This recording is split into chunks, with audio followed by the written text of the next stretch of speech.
I'm Diane Degnan from United Methodist Communications. Welcome to the special session edition of the Digital Lounge. Today we have Bishop Debra Wallace-Padgett, Bishop Al Gwinn, who are talking to us about the Praying Our Way Forward initiative. Welcome. Thanks for joining us. Thank you. Yes, it's good to be here.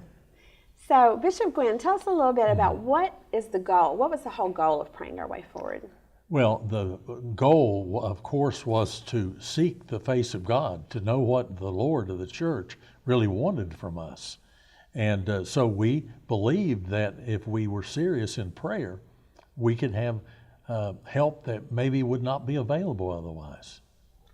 So this is the kind of been a road to this point where there were 3 phases, is that right? Can you tell me a little bit about that? That's correct. There have been 3 phases to this, and it's evolved as it's gone. One phase involved 80 plus bishops who committed to praying 15 minutes a day for several months, right after the Commission on the Way Forward was being formed. We prayed for God's leadership in the persons who would be invited to serve on the commission, and then also for the mission of our church. The second phase expanded to include annual conferences. So many annual conferences had special days. They focused the whole church in praying our way forward. The third phase began in June of 2018, and that's when we invited people into praying daily from 2:23 to 2:26 a.m. or p.m., and also to fast on a weekly basis. So what was the symbolism of that 2:23 to 2:26? 2:23 is the first day leading into General Conference, and 2:26 is the final day of our General Conference. Do we know how many people have participated in this, or what the response has been? Well, we've had some wonderful response. As far as the number of people, we can't judge that exactly, but we do know, for instance, that probably thousands of people have joined us in this effort at one phase or another. What's going to be involved in the day of prayer? Can you give us an outline of what's happening?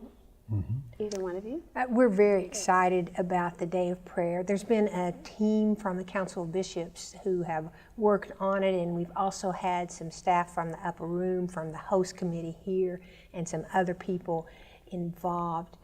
The day will begin at 9 a.m. with a plenary worship and prayer time. Then at 10 a.m. we will move into the experiential segment of the day.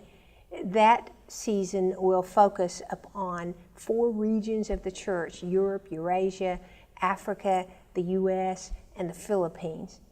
During those 45-minute segments with each region of the church, we will pray. Some bishops from those regions will lead us in offering prayer related to celebrations and also challenges for their region, and then also, of course, about the General Conference.